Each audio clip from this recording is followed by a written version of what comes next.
Arrest me burg me afat 60 ditor, ka vendosur gjykata e shkallës së parë e rrethit gjyqësor Fier për 4 prej të arrestuarve në kuadër të operacionit policor për goditjen e skemave piramidale online dhe detyrim paraqitje për 2 kamarierët Emanuel Taulau dhe Flavio Mukaj.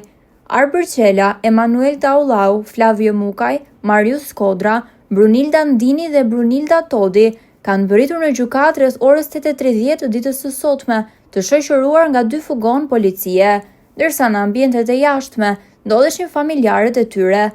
Në seancën me dyert të mbyllura, ata kanë dhënë dëshminë e tyre para trupës gjykuese të përbërë nga gjyqtar Genci Busho dhe prokurore Jonida Allushi. Seanca është ndërprerë pas gati 3 orësh, ndërsa vendimi është dhënë në orën 14:30.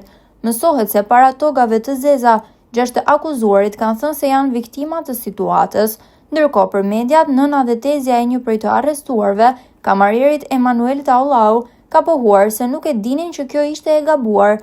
Ja dhash vetë lekët djalit, ka thënë nëna e Emanuelit. As nuk dim asgjë. Bilu habitë, çfarë?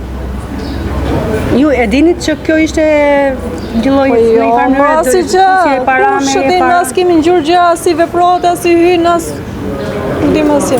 Jo, ishte punonte, ishte kamarier, punonte. Kamarier? Po.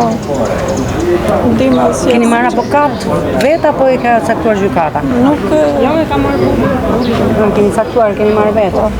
Sa kohë kishte që kishte fut para djalit juaj, që kushtinet? Unë ja dhash lek, thash lo si gjithë tjerë. Si kesh lek për vete? Nuk e di të Mbi 6 të akuzuarit rëndojnë akuzat skema piramidale online dhe mashtrim kompjuterik, ndërkohë operacioni i bluve të Fierit vijon dhe pritet që në ditët në vijim të ketë dhe arrestime të tjera, ndërsa në kërkim janë dhe çifti i bashkëshortëve Erlido dhe Alma Shebeku. Operacioni u shtri në disa qytete, por filloi dhe u finalizua në qarkun Fier, ku rezulton dhe numri më i lartë i të mashtruarve, veçanërisht në Lushnjë dhe Divjak, ku pjesë e skemës kanë qenë edhe punonjës të administratës shtetërore.